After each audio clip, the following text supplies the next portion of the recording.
आज इस वीडियो में हम इंपोर्ट एंड एक्सपोर्ट देखेंगे कि किस तरीके से यूज हो सकते हैं रिएक्ट के अंदर और उनका क्या यूज है, वो सब हम इस वीडियो में कवर आउट करेंगे। So let's start the journey. मान लीजिए आपने कोड लिखना है जिसके अंदर आपको वोटर्स की एज चेक करनी है। अगर वो 18 या 18 से ऊपर है तो वो एलिजिबल है, अगर वो कम है तो एलिजिबल नहीं है। तो इस तरीके का कोड लिखना है एंड आपके पास वो कोड अवेलेबल है जहां पे आप चेक कर रहे हो कि वो एलिजिबल है या नहीं है, जो उसकी एज है वो 18 ईयर से ऊपर है या नहीं है, वो आप चेक कर रहे हो। ओके, अब ये फंक्शन, ये कोड आपके पास अवेलेबल है और ये दूसरी फाइल में है। एक फाइल में है जिसका नाम है voters.js। इस फाइल के अंदर ये कोड अवेलेबल है। अब इस कोड को मुझे main.js के अंदर मुझे यूज करना है। सो ये मैं किस तरीके से यूज कर पाऊंगा। साथ ही साथ मान लीजिए मैंने एक कोड लिखा, इफ कंडीशन लिखी है, अगर वो एलिजिबल हुआ तो इफ कंडीशन एलिजिबल होगा, एल्स में वो नॉट एलिजिबल, राइट। और साथ साथ कनेक्ट करना होगा कि इसको किस तरीके से मैं कनेक्ट कर पाऊंगा Voters.js को main.js के। तो हम ये सब अब कोड के थ्रू देखते हैं। ओके, सो ये कोड है अपने पास एक main.js फाइल है और एक है प्लस water.js, ठीक है। तो इसके अंदर एक फंक्शन बना रखा है, एरो फंक्शन, और यहाँ पे मैंने डिफाइन कर दिया है एज। मैं एज लूंगा एंड देन वो एज मैच करके अगर 18 से हुआ तो कंडीशन मुझे ट्रू देगा, अदरवाइज वो फॉल्स कर देगा, राइट।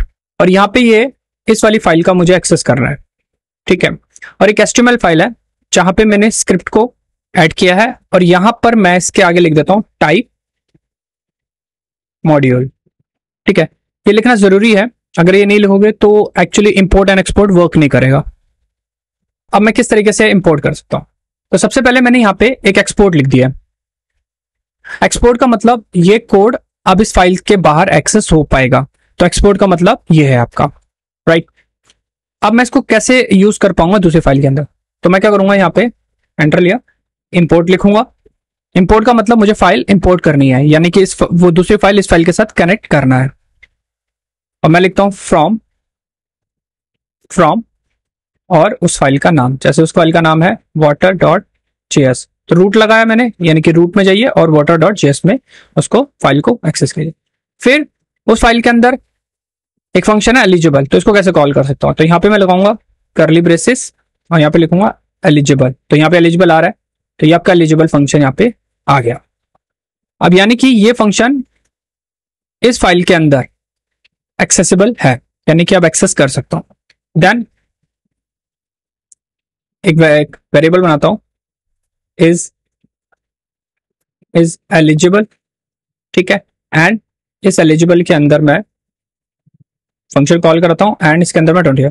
तो जैसे फंक्शन कॉल होगा यहां पे जाएगा, ये फंक्शन कॉल हुआ, यहाँ पे 20 गया एंड 20 इज ग्रेटर देन 18, तो ये रिटर्न कर देगा ट्रू, ठीक है।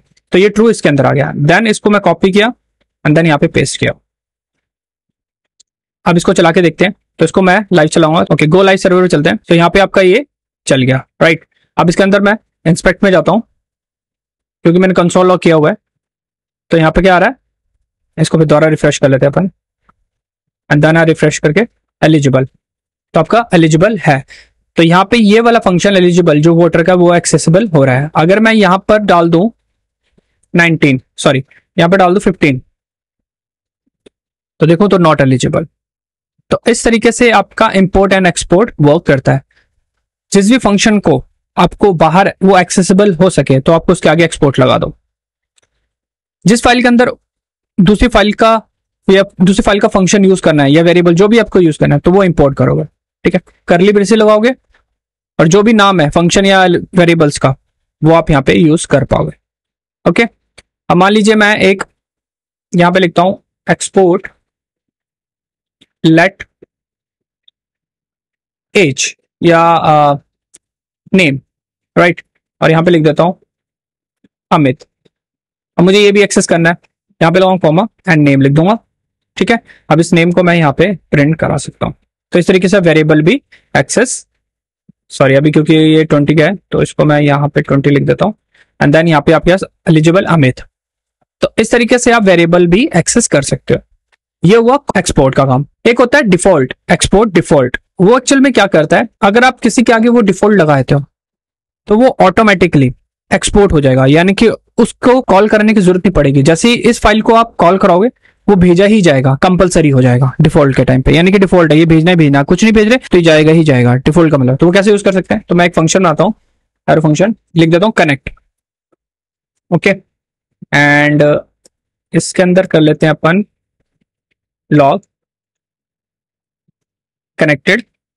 ठीक है, अब मैं क्या करता हूं, एक्सपोर्ट डिफॉल्ट और कनेक्ट को भेज देता हूं। ठीक है, एंड देन फिर मैं यहां पे जाता हूं। अब इसका एक तरीका है, ये डिफॉल्ट आपको भेजा जा रहा है, यानी कि जब ये फाइल कॉल हो रही है तो ये जा रहा ही जा रहा है। ठीक है, अब इसको लेने के लिए आपको क्या करना होगा, ऐसे करली ब्रेसेस लगाने, आप यहाँ पे कनेक्ट लिख दीजिए। जो डिफॉल्ट होता है उसके लिए करली ब्रेसेस नहीं, सीधा सीधा उसका नाम लिख दी, तो वो ऑटोमेटिकली कनेक्ट हो जाएगा। ओके, एंड मैं इसको यहाँ पे, अगर मैं इस कंसोल लॉग के अंदर से कॉल कराता हूँ और देन यहाँ पे जाता हूँ तो कनेक्टेड आपका या। ठीक है, तो ये होता है आपका डिफॉल्ट। इसको एक और तरीके से लिख सकता हूं, अगर मैं सिर्फ सी लिख दूं तो जब भी वर्क करेगा।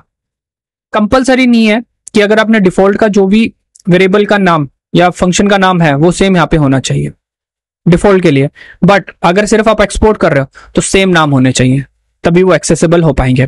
बट डिफॉल्ट के लिए आपका ऐसा जरूरी नहीं है कि वो सेम नाम हो, आप कुछ भी नाम लिख सकते हो, AI व्हाटएवर, या ए लिख सकते हैं। ठीक है, कुछ भी चाहो वो लिख सकते हो, जरूरी नहीं है कि आपको वही नाम हो। सो ये था आज के इस टॉपिक में, हमने पढ़ा इंपोर्ट, एक्सपोर्ट एंड डिफॉल्ट किस तरीके से यूज होते हैं और रिएक्ट के अंदर किस तरीके से यूज होंगे, ये सब आपको क्लियर हो चुका होगा।